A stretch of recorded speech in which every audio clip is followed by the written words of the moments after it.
Hi, I'm Ava Sterling. And I learned the hard way that family doesn't always mean love. It just means proximity. I grew up in a house where silence screamed louder than words and love had a price tag. I was the quiet one, the one who stayed in her room and dreamt of getting out. And when I finally did, when I built something from nothing, I thought maybe, just maybe, they'd see me differently. I wasn't after praise or applause. I just wanted to matter. So when I hit my first million in revenue, my first instinct wasn't to celebrate with strangers, it was to share it with my family. I sent my brother Aaron $5,000, no note. No conditions, just a screenshot and a heart emoji. He didn't respond right away, but when he did, it was just a thumbs up. I brushed it off. He was never the emotional type. I sent my sister Rachel $5,000 too. She called, surprised, and laughed. Trying to bribe me to love you now? She said it jokingly, but it stung. I laughed back, pretended I didn't feel the knife twist. My parents got the biggest share, $10,000, in an envelope I handed them over dinner. My mother stared at it like it was counterfeit. I told them it was a bonus, just something small to say thank you for everything they'd done for me. My father nodded slowly and muttered something about saving it for useful things. My mother said, "You always were too dramatic. No one needs that much." I smiled, said nothing. I'd been holding my tongue since I was 12. I took the silence that followed as acceptance. Maybe even gratitude in their own awkward way. Deep down, I was still that girl who wanted to hear, "We're proud of you." I would have traded every dollar in that envelope for those 4 words. That night, I went home alone and sat in my apartment, unsure how I felt. The money didn't matter.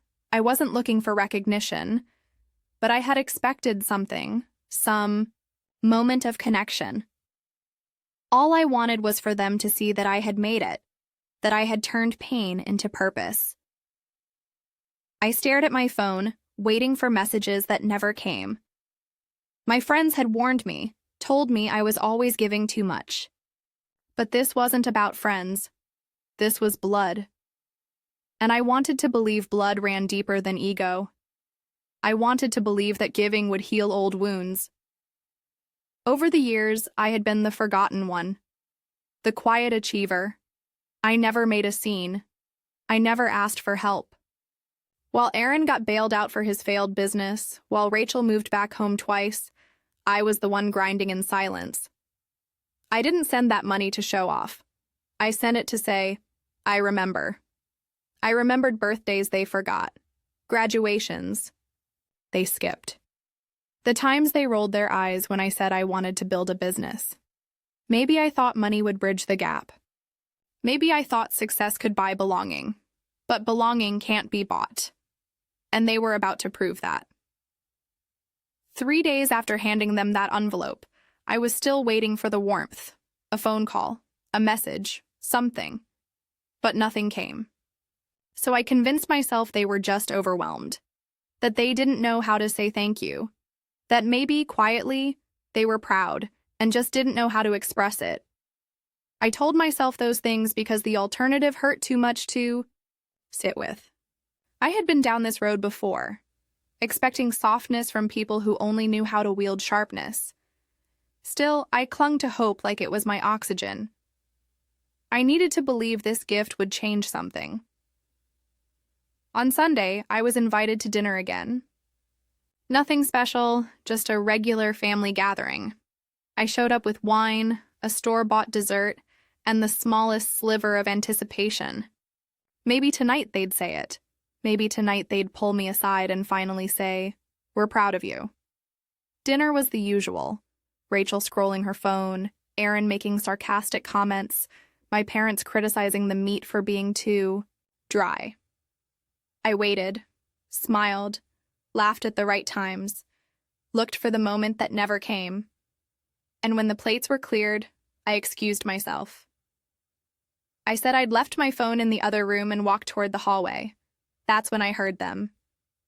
I didn't mean to eavesdrop. I didn't want to. but the door was cracked and my name was like a slap in the face. Erin's voice rang out, laughing. She thinks a few bucks makes her part of this family again? Rachel chimed in. It's like she thinks success makes her interesting. My mother's voice, cold and sharp, cut through the air. She's always been desperate, always trying too hard. The laughter that followed wasn't light. It was cruel, like wolves circling the weakest member of the pack. I stood there, heart pounding, unable to breathe, frozen in disbelief. My mind went blank. I didn't cry. I didn't burst in. I just turned around, picked up my phone, and left. Every memory, every dollar, every hopeful thought felt like a weight crushing my chest. That $20,000 wasn't a gift to them. It was an opportunity to mock me, a chance to belittle the one who had finally made it out. I got in my car, drove back to my apartment in silence. No music, no tears, just a numb realization settling in. My bones. They didn't see me as family. They saw me as a joke with a bank account, and I was done being the punchline. I drove aimlessly that night, replaying every word, every laugh, every look I missed that now made perfect sense. I thought I was bringing value to people who would appreciate it. Instead, I handed a feast to wolves, my own blood, laughing at my back like I was some desperate little charity case. I parked outside my building and sat in my car for almost an hour. I stared at the steering wheel, my knuckles white, teeth clenched, mind spiraling. That dinner wasn't a reunion. It was a funeral for the last thread of hope I had in them. Something in me cracked wide open that night. I didn't sleep. My room felt unfamiliar, like I no longer belonged anywhere. Their voices haunted me. Always trying too hard, desperate for approval, thinks success makes her interesting. They hadn't just laughed at the money. They had laughed at me, my intentions, my effort, my heart. That gift was never about buying love. It was about giving it. And they threw it back in my face with a smirk. I stared at my phone, dozens of unread messages from clients, collaborators, and people who genuinely believed in me. But none of them mattered in that moment, because the voices I wanted most had turned into knives. I started to recall all the past moments I'd brushed aside, the times they ignored my wins, skipped my award ceremonies, forgot my birthdays, the backhanded compliments, the subtle digs, the silent dismissals. I had always made excuses for them. They're just busy. They're not used to emotional expression. They love me in their own way. No. That night burned the denial out of me. They didn't love me in any way. They tolerated me when it was convenient. They used me when I was useful. And now, with something to offer, I became a joke. And that realization, it didn't break me. It awakened me. I went quiet for days, didn't answer texts, canceled meetings. My assistant thought I was sick. In a way, I was. Sick from years of swallowing their poison and calling it affection. I walked around my apartment in silence, looking at framed photos of my family, graduation day, a holiday dinner, fake smiles, posed moments. I took each photo down, one by one, not in rage, just clarity. These people didn't know me, and they didn't deserve to have me.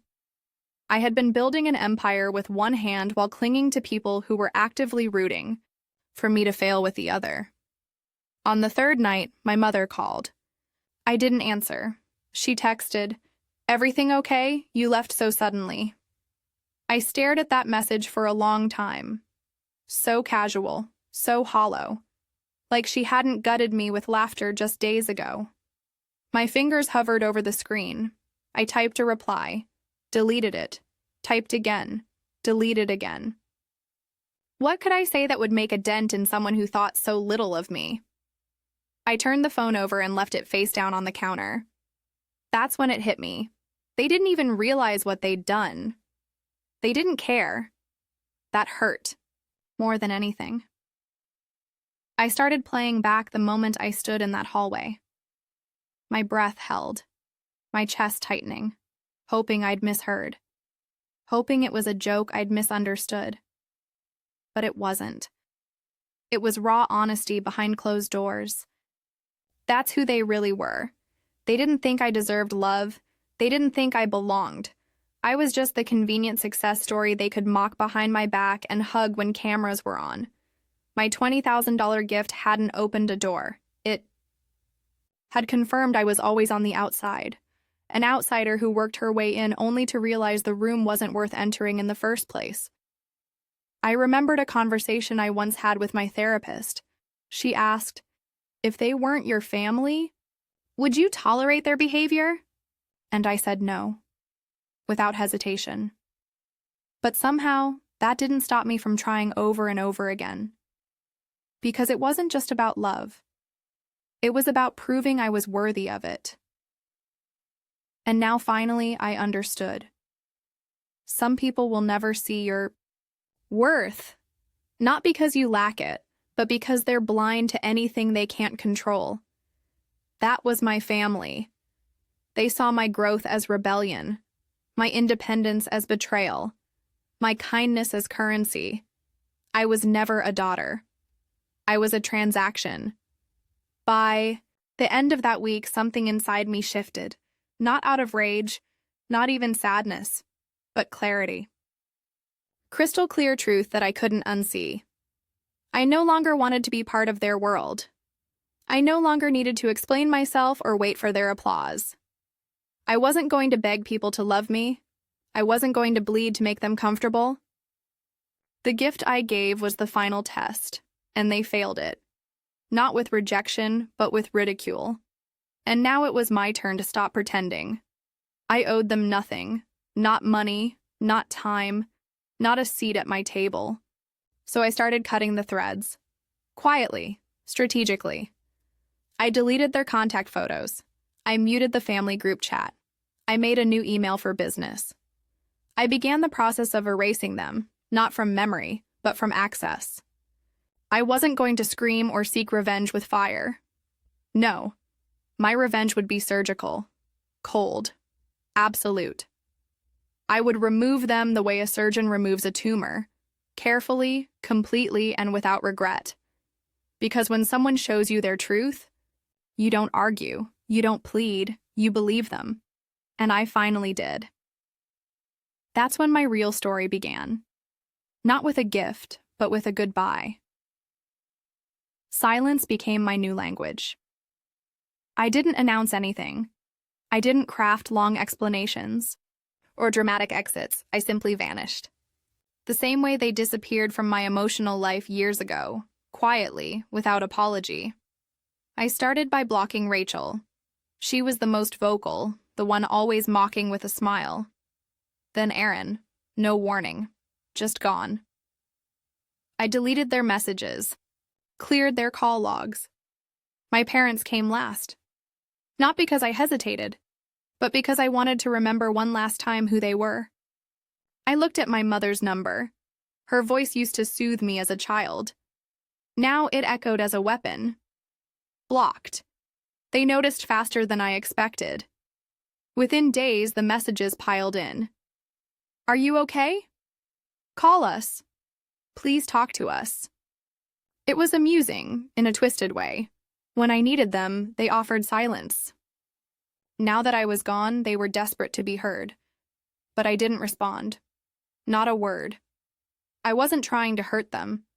I was simply done bleeding for people who sharpened the knife. I didn't owe them closure. I didn't owe them access. I had always been the one to reach out, to apologize, to fix things. This time, I let the silence scream for me. Every part of my daily routine changed. I canceled the family brunches.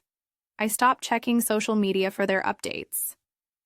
I even took down the family portraits hanging near my desk.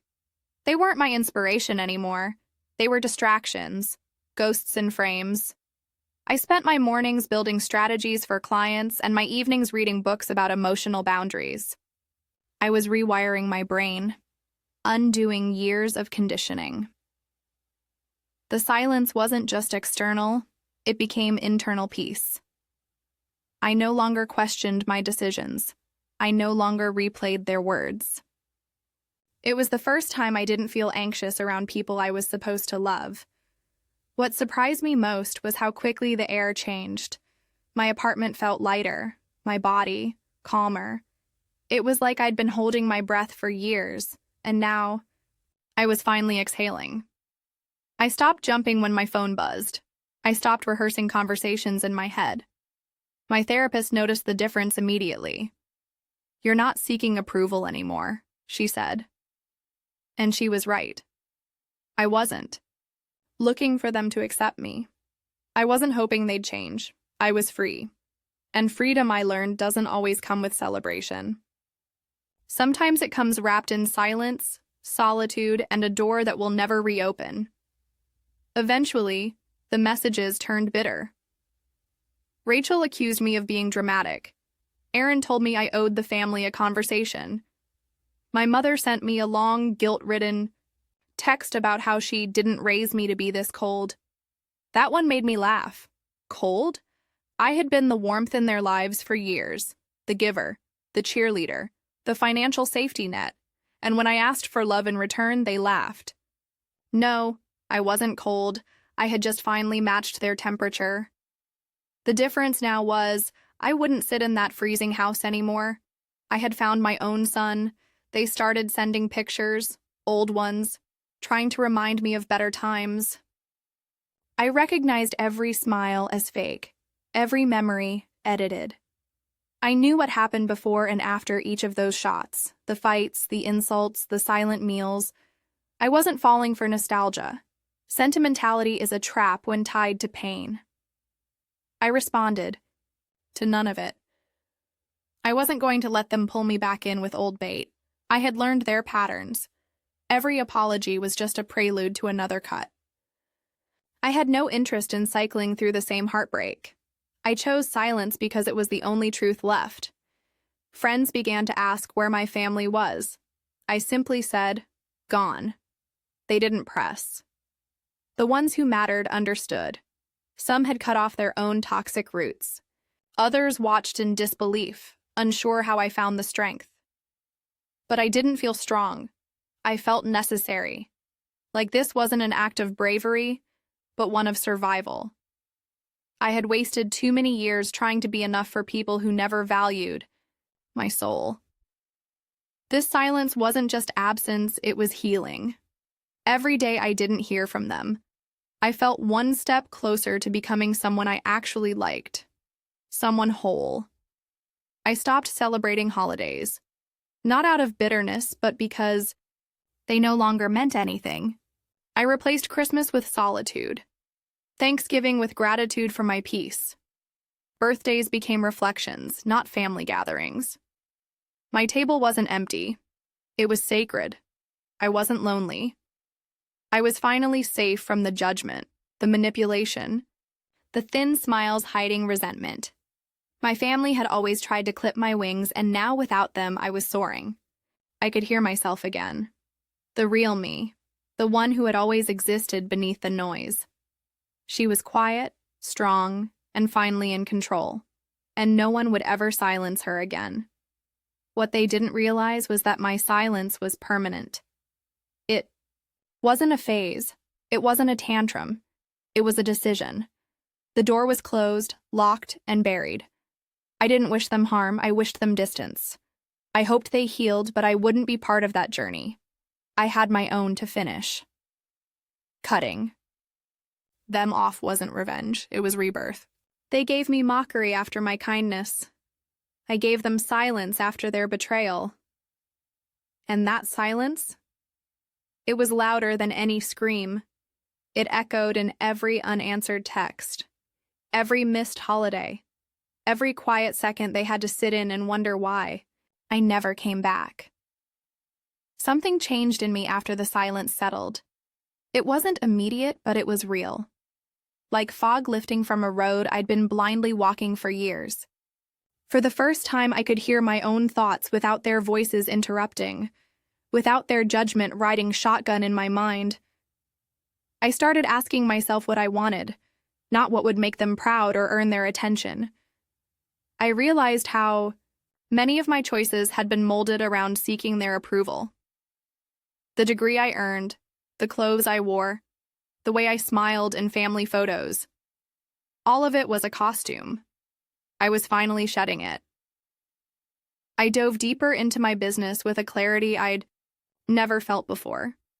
It became more than just work. It became an extension of my healing. Every client I helped, every win I scored, every late-night email I sent, it reminded me of what I was capable of when I wasn't distracted by needing someone's validation. I redesigned my website, rebranded my company, hired 2 new people, and started turning down clients who drained me. My time, my energy, it all had value now. I wasn't building for applause anymore. I was building for me. That shift made everything sharper, cleaner, unapologetic. Therapy helped me see it even clearer. I wasn't crazy. I wasn't overly sensitive. I was raised in an environment that taught me love was earned through suffering, that generosity had to be proven, that I was only valuable when I was useful. But the truth is, I had always been valuable. I just surrounded myself with people who refused to see it. That realization hurt, but it also freed me. I started talking differently, moving differently, even breathing differently. I stopped shrinking myself in rooms. I stopped apologizing for things I wasn't sorry for. I stopped editing my personality to make others comfortable. I changed my routines too. I began my mornings in silence. No texts, no calls, just a journal and my coffee. I wrote down what I wanted, how I felt, what I needed to let go of. I started working out again, not for appearance, but to feel strong. I traveled alone. Took a weekend trip to the mountains with nothing but books and a playlist. For once, I wasn't trying to impress anyone. I wasn't taking pictures for Instagram or calling to share updates. I was living for myself, privately and fully. I didn't need my family's attention anymore. I had my own. And as the weeks passed, they faded. Like ghosts in the background of a memory I no longer revisited. The messages stopped. The calls slowed. Eventually, the noise died down. They moved on with their lives. Holiday photos, birthday posts, the occasional forced smile for social media. But they noticed my absence. I could feel it in the silence. I had removed myself so cleanly, so completely, they didn't even know how to reach me anymore. And that was the shift. I was no longer a branch on their tree. I had become the root of my own, planted in peace. One morning, I received a message request from Rachel. She found one of my business accounts and sent a short message. "I miss you. Can we talk?" I stared at it for a long time. Not with anger, with indifference. She didn't miss me. She missed the version of me who stayed quiet, who showed up no matter how she was treated, who gave, forgave, and never asked for anything back. That Ava no longer existed. She buried herself the day they laughed at her gift. This Ava had boundaries, walls, and finally, the courage to enforce them without guilt or apology. More messages trickled in. From Aaron, then from my mother. All variations of, "You've changed," "We were just joking," "It wasn't that serious." But that's the problem. It was serious. It was always serious.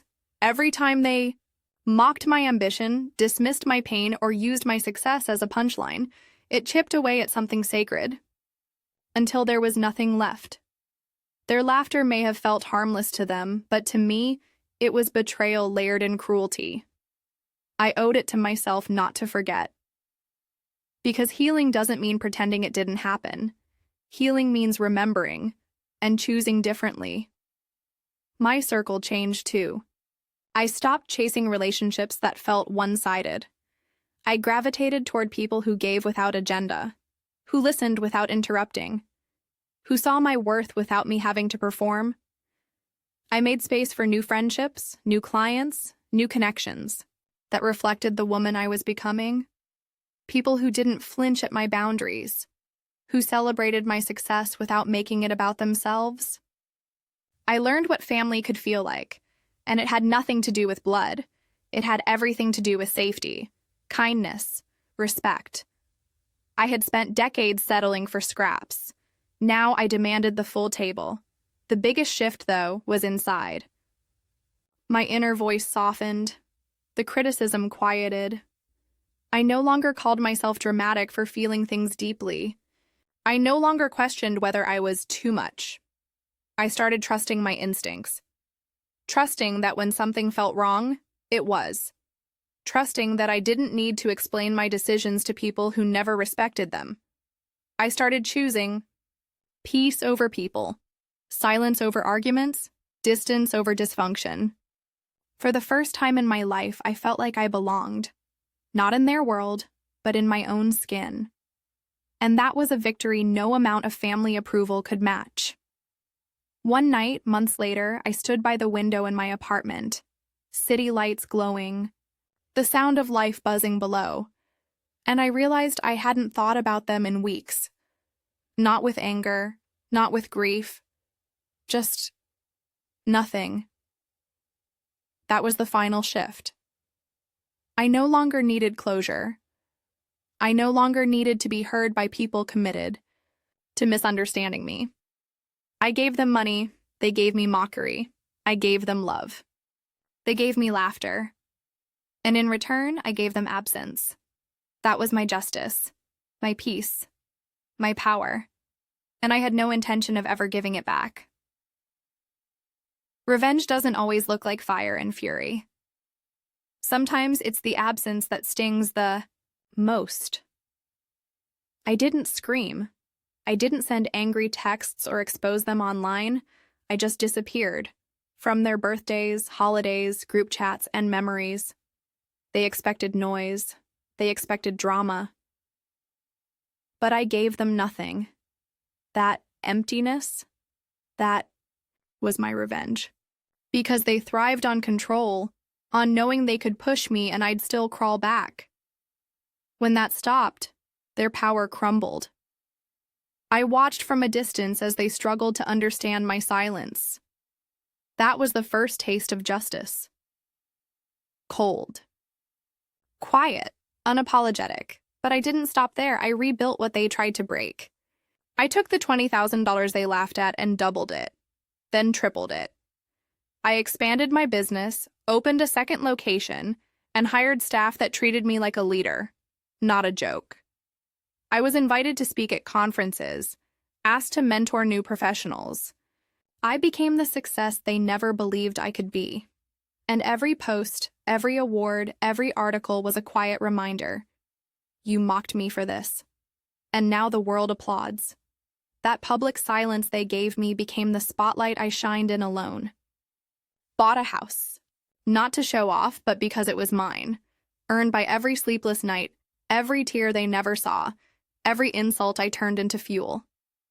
A beautiful, modern home on the hill, far from the street I grew up on. It was symbolic. I had elevated.